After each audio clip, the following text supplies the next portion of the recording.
Hello, everyone, and welcome to another episode of Down and Dirty. My guest today is Vidhya Shankar Satyamurthi. I've known him now for, I want to say, almost 2 years, maybe 3 years. It's been a pleasure getting to know you, and I'm really excited to have you on the podcast.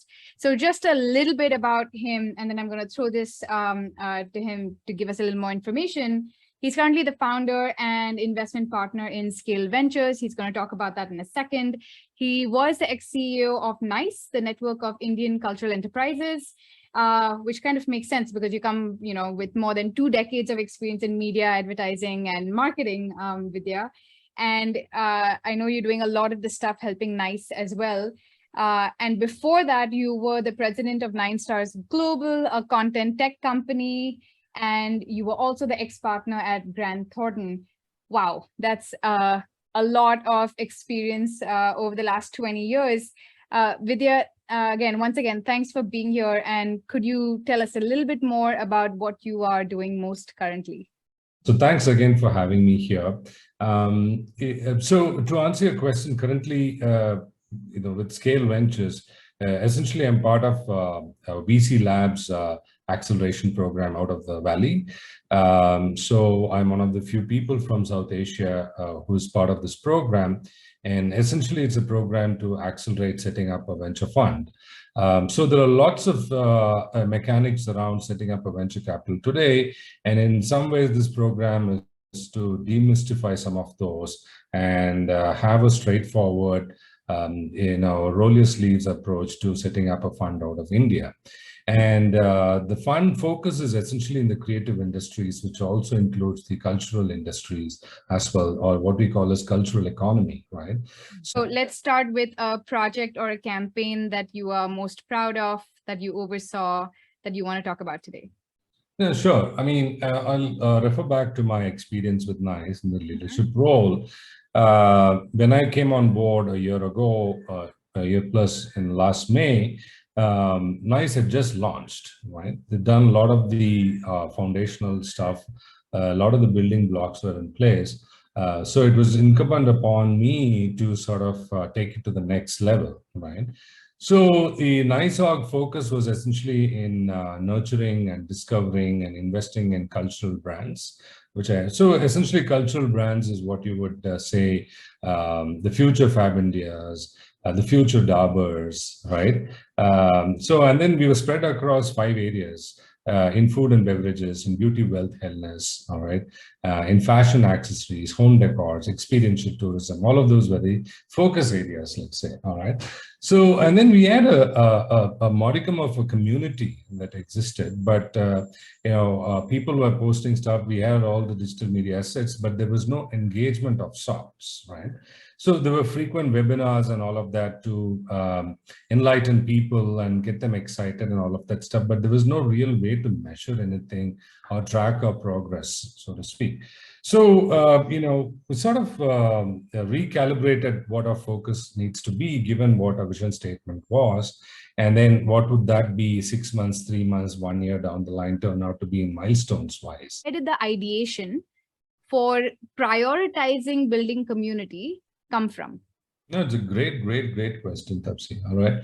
It's quite kind of, if you think about it, it's very logical, right? Place to start, right?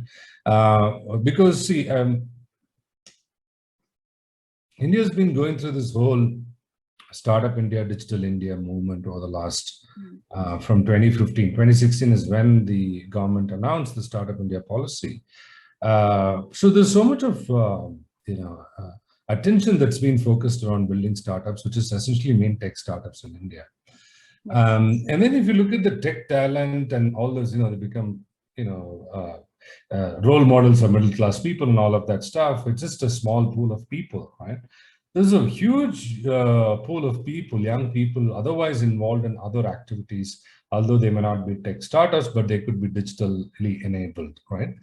And then third is that there is this huge MSME, SMB sector, which is kind of ignored in all of this brouhaha because they've been around for a very, very long time, right? So one is that piece of trend, right? The other piece of trend is that, it's not one single event, but we felt that, like I mentioned to you earlier, there were enough triggers, and the environment today is that there's a lot of conversation saying that we need to look back and look within ourselves instead of just purely looking outside, right? Which means that as a culture, as a tradition, as heritage, we have so much of value in this land, which has been fast ignored.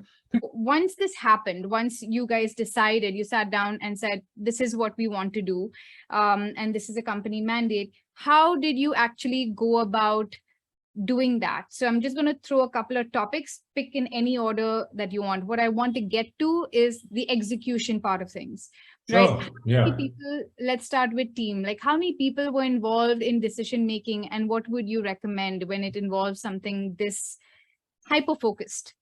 Yeah, no, it's a great question. So you would be surprised to know there were only 2 full-time employees, including me, in NICE, right? And then the 2 founders are involved, but rest all was volunteer-driven, because with this kind of a vision statement, everybody whom we spoke with immediately identified with the vision of what you're trying to do, and everybody, everybody felt compelled to do their bit for supporting and nurturing and building indie brands. All right. Where did you get your volunteers from? So volunteers is from, each of us reached out to our friends, and their friends reached out to other friends. It was just a network effect. Just network. Amazing. It was this network effect through phone calls, WhatsApps, emails, social media, all of that stuff. All right. Okay, so 2 full-time and the rest were volunteers. Whose job was to spread the word about NICE. That's true. Spread the word and be part of the community and build the community as they deem necessary, right? Got it. And that was the starting point. And then when I came on board, we need to formalize a lot of those, because volunteers have only so much time, right? Yes. So it started with building a whole host of partnerships with educational institutes, right? So we had totally about 20 such partnerships, right? And then, with IMD, with IMA, right? And then, working with Rishihood universities, all kinds of universities which had some element of travel, hospitality, or interest in craft, like with NIFT and IIDC, which is Indian Institute of Craft and Design, IICD in Jaipur, right? And then industry apex bodies, we tied up with CEO clubs, because there are 2 kinds of people who are going to come in as investors. One is people who feel very strongly connected to the cause, right, to support and nurture indie brands. The other is going to be people who believe there's financial value in it. All right. So we wanted both those kind of investors. So the best people to reach out are people who are ultra high net worth individuals, right?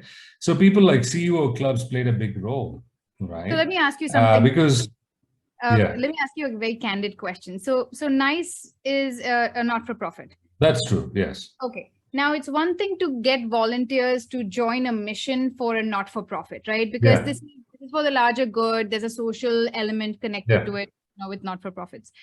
But if there's someone who wants to do something similar, but at a for-profit level, it's going to be pretty hard to, just convince someone to do something for free and say, hey, can you spread the word? But maybe it won't be that hard if there is a deep value statement connected to it. Yeah. Right? Yeah. So my question to you is, do you think was it easier to pitch what NICE was doing because of its not-for-profit angle? And if so, then what would you suggest when someone says partnerships and volunteers? I would love volunteers. I want someone to help me just spread the word. What would you suggest to them? Oh, great question. You got me there, right? So, so here's the thing, right? So NICE vision and mission were completely different. It was for a larger cause. Yes. And mind you, we're building an ecosystem, hopefully self-sustainable, right?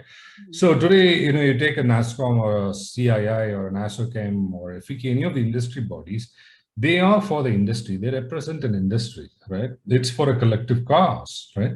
So, and it's democratic because people are members and members help other members and they want to spread the word around, right? But it's taken them, 20, 30, 40, 50 years to get where they are, right? NASSCOM today is NASSCOM, because of in the 1990s, they had this vision to start. It's taken them 32 years to get here. Asocam and Fiki, I mean, being one is called in the Brit era as Dhotiwala and Topiwalas. All right. So yeah, that old is that. So CII is again like going back post independence, right? Okay. So all this has taken a lot of time to get right. So, but again, a very unique mission like this to support Indic brands, everybody identifies it, and then everybody feels it is for the society and it is for the community, and we need to build a community. And community is who? You and me, and our friends and people who are like-minded. That's what community is. But what is different is that in today's time with digital technologies, and also it was started during pandemic, right? In 2020 is when it came alive, right? It was all done online, virtual, and all of that stuff. But then there was an element of fatigue too, because people haven't seen each other and all of that, except for Zoom calls and all of that, right? We didn't have any online events and parties and all of that stuff for people to really to network and interact and see face to face.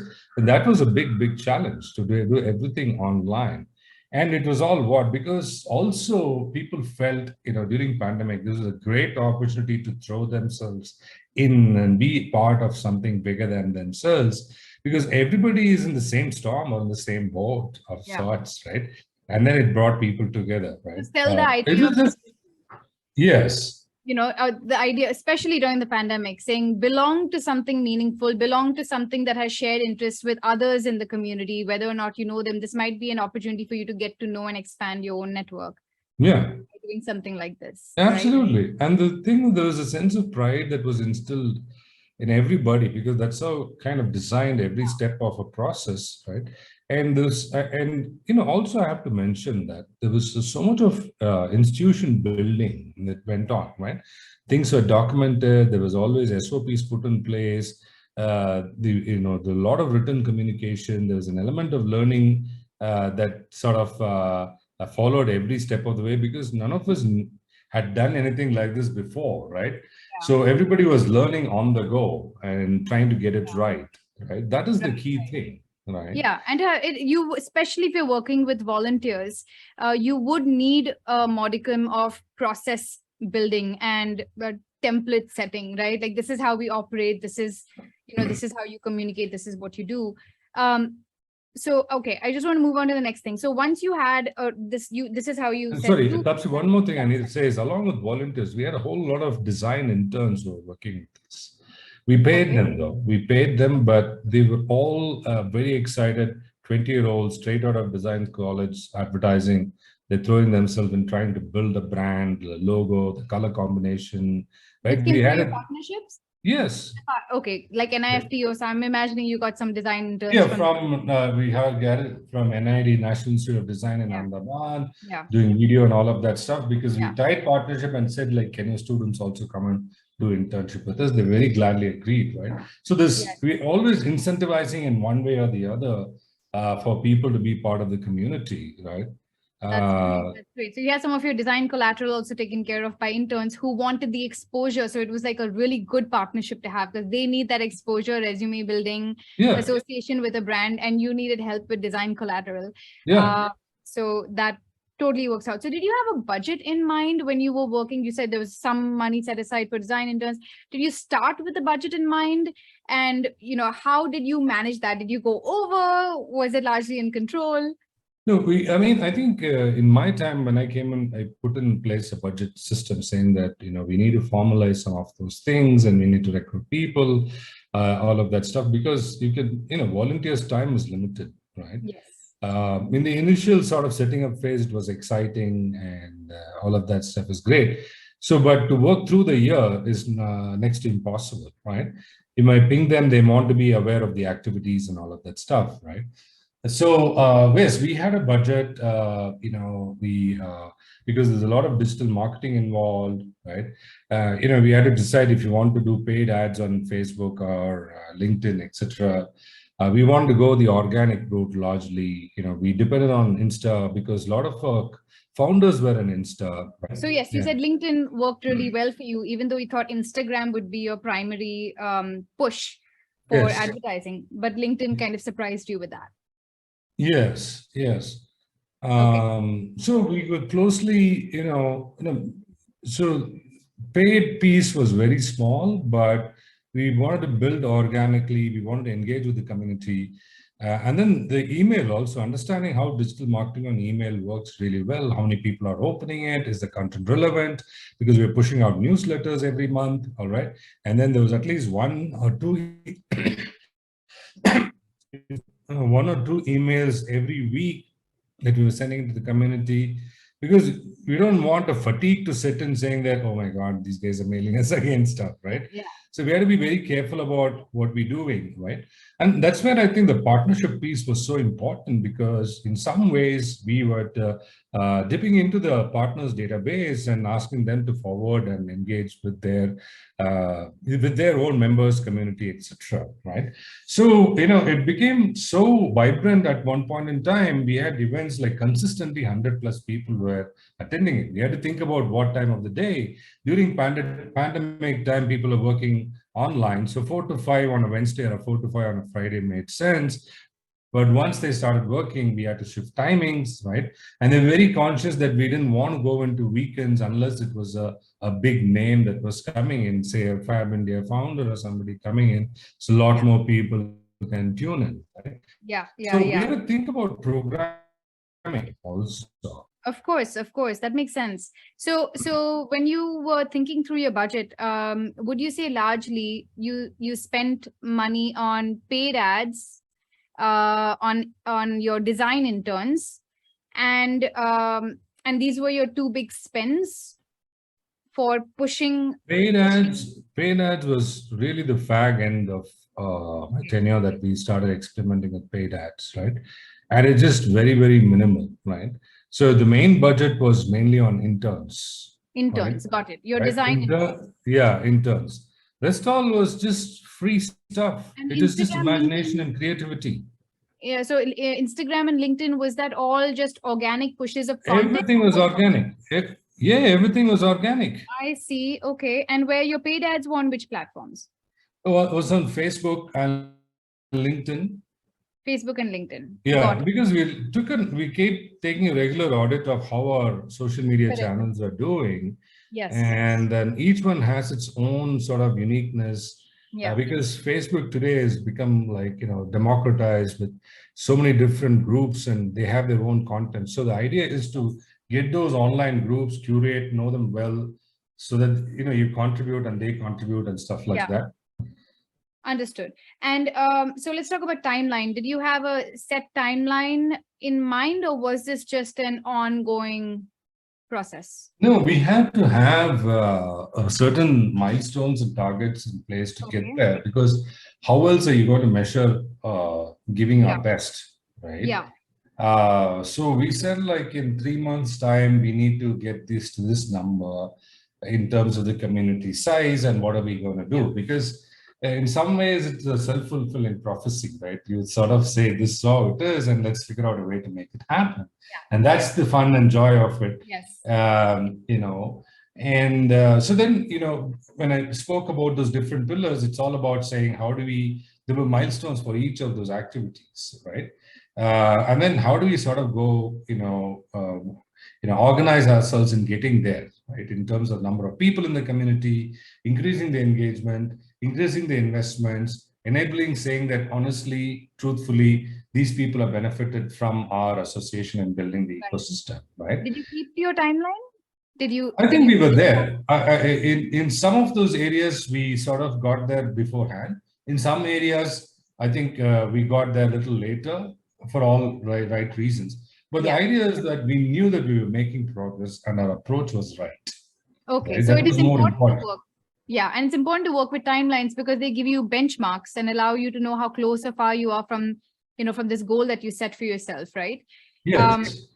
That makes sense. Okay, so actually you nicely just talked about, you said you were evaluating, you were auditing your performance. So let's talk about evaluation for a second now. Yeah. So what was your target? If you started from, you said you eventually landed up with 6,000 plus, if I'm getting that right, community members, right? So where did you start? 1,000. You start from 1,000. Wow, that's 6 times. And how much time did it take you to increase your community size from 1 to 6,000? From 1,000. I think we got there in about 7 months or 8 months time. right? Probably, Amazing. probably we're now much more than that, right? I don't know the latest stats. We got there in like 7-8 months time, and then I think some of the building blocks really worked well, right? Mm. Because the partnerships played a big role, right? We had, when I joined in, we had about, I think, not even one partnership, and then we had about 20 partnerships, right? I mean, it's just not me, it's just a collective team effort, right? The Of founders, course. everybody, the connects and all of Yes. that. But it's also about picking up the phone and talking to NIFT and saying, this is what we're doing, this is what we can do for you. Or, going to an IMA and saying, you've got this program, you have a creative and cultural business program, how do we partner and do things with you? I mean, whereas with the government institute, like there was a National Institute of Tourism Management in Hyderabad, they didn't want to formally sign a partnership, but they were interested in what we're doing. So it's about proving a value, bringing worth to their students, to their community, and they in turn contributing in whatever ways they want to, right? So, there's a lot of those mutual benefits that we were able to display immediately in the first conversation. And everything was in first conversation. Yes, we want to do it. That's amazing. That's That's fantastic. So what would be an example of a mutual benefit? See, for design, it's clear, it's understood. You're building your resume by doing design collateral. What would be an example for someone who's volunteering to just grow the community and talk about cultural ambassadors and cultural entrepreneurs and initiatives? What would be the kind of mutual benefit that you would pitch? Yeah, I mean, see, for example, there are two ways to look at it. One is at an individual level, and another is at an institutional level. Right? Yes. Which is what the formal partnerships is all about, right? Yeah.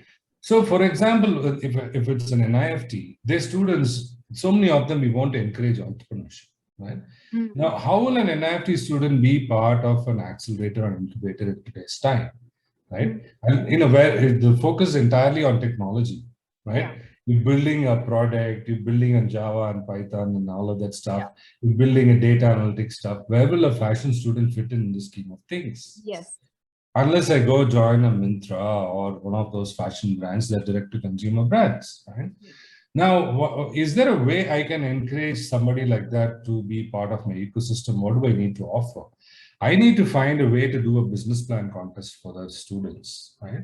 I need to help them to sort of put together an idea and, break it down. What are the building blocks of building a startup, right? And what does it take? They need to be able to talk to other founders who are currently doing this, who've been funded by venture capitalists, and also people who've been there, done that, who sold their company like a Jaipur to a Birla Group, right? Yes. How else will they have access to them? Through our webinars. And then we might sort of at a macro level, they get knowledge by interacting with all these industry leaders. At a micro level, they actually get to apply, make a business plan, build a product market fit, build a campaign, talk through all of those, apply the learnings in a way that they can be appreciated and actually get real money or a client. So is it possible that your partners could be learning from each other? For example, if you partnered with Jaipur on the one hand, and you partnered with students, at a design institute, or on the other hand, is it possible that were they also talking to each other?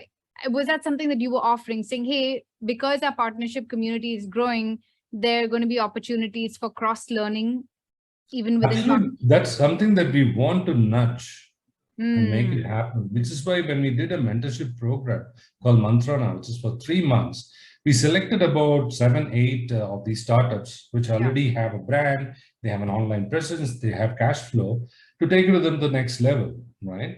So we exposed them to various partners, right? Corporate partners who spent half an hour telling their experience, things like how do you do accounting? How do you set up cash flows? Right? How do you think about pricing in the online world and the offline world when you don't have a store? Yeah. Right. So, how do you bundle products? Right. Then talk about how do you tell your story? What should be a story? Right. How do you leverage, this whole idea of content meets commerce meets community? Because that's what the online creator economy is all about. Correct. So a lot of mentorship was the type of benefit that you were offering in return for their assistance with growing the community.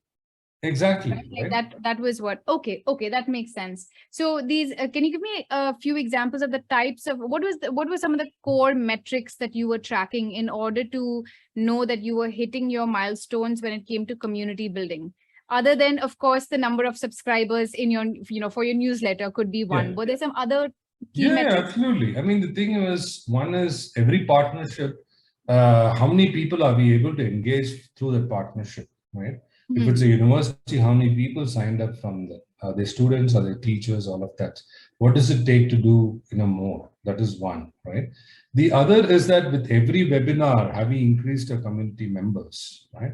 How many people logged in? How many people signed up, right? Because these are all ease also matters a lot, right? I sign up for the entire season and Yeah, I need to get repetitive reminders and then I yeah, log in, right? I don't have to register anew. The ease correct. of usage is so important, right? Right. And then engaging with the audience through Q&A. How many people are asking questions, right? Calling out their names, right? When they ask, put up a question, right? Gives them that Yeah, individual focus, right? So right. all that helps to build that personal rapport, and then go and share on social media to their network and all of that stuff in a very subtle way. And Yeah. you see what I'm saying? Because they feel Yes. compelled, because they feel elated about doing something that's bigger that they Yeah, want to share with the world. of That's how we course. wanted to build it, right? Okay, so let's talk about what didn't work, lessons learned. Mm, So yeah, I in mean, the entire no, process, no, tons of it, tons of it. The thing is, one is like finding talent in your budget when you put saying that we want to recruit a digital marketing person, we want to get a partnership person, right? It was so tough to get those kind of talent, right? Because you needed somebody young enough, with energetic and excited about it, but also mature enough to hold conversations on this partnership because it's relationship driven and it's not transaction led. And what we're offering is a little woolly and it needs to be discovered over a period of time, right? It's like crossing the river, feeling the stones, right? And then how do you convince all of them to hold hands and cross the river, feeling the stones, right? So that's that takes a lot of, yeah, it takes a fair bit of leap of faith to do it because everybody intuitively gets it. Then what next, yeah. right? And time, a lot of time and effort in finding this talent, right? Like that's Yeah, time so yeah, that's yeah. taken from So which others. is why we Yeah. resorted to working with various kind of interns, and then we were also learning. It's not like all of us knew what's to be done, right? Yeah. We had a vague sense of what needs to be done, and then we were testing it out. It was hypothesis and testing it out and seeing Yes. what works, learning and building, and building and breaking. It was like that, right? And then what's also there's a lot of uh, we need a fair amount of audacity and chutzpah, right? Because who are we? Nobody knew us. We were just like a bunch of young social impact startup. That's all we know ourselves to be. Why should a big brand like an IMB or an IMA or any of those associate with us? It's just the power of people, which is why we created an advisory board, a board of directors, right? We had formalized a lot of our charter and the code of conduct and the values, so that we hold ourselves responsible and we let the world also hold ourselves responsible to those values, right? Yeah. Okay, so we're on to the rapid fire. Are you ready for this? I have four Yes, questions I for you. All suppose. right. Let's Yes. do it. Okay. Is there a person who inspires you? Actually, two people, my mom and my grandmom. I think both are very inspiring people. Okay, amazing. A book or a podcast that you're into right now? Okay. So, book is, I just finished reading this book called Self Unfoldment. Okay. It's published by the Chinmaya Mission. It's a brilliant book about understanding you're not the mind or the body or the intellect. That's what the whole course. And then it breaks it down to saying that you have many layers of physical and astral body, and you need to realize that. So the idea is to say that you are a divine being in a human form, which you've Yeah. heard often, but actually to know it with logic and then to feel it is a very empowering experience. So self unfoldment is something that I would recommend everybody to read. All right. What's your favorite brand? Oh, it's a very tough question. You all asked a very tough question. There's no one favorite band as such right now. I really had to think hard to say. Okay, Brand Fab India is like, Okay. yeah. Fab I India. like Fab. Okay. Yeah. Okay. So what do you wish you had done when you were 20? Quit college and go and play cricket. I didn't know that you enjoyed cricket that much. Yeah. I mean, drop all this engineering college stuff, go into pol science, humanities, or whatever, and play cricket. But, Wow. Okay. All right. Vidya, yeah, once again, thank you so much. This was welcome. insightful and I really appreciate your time. Thanks, Tabzi. Thanks for having me. Lovely talking to you. Bye. You too. You too. Bye.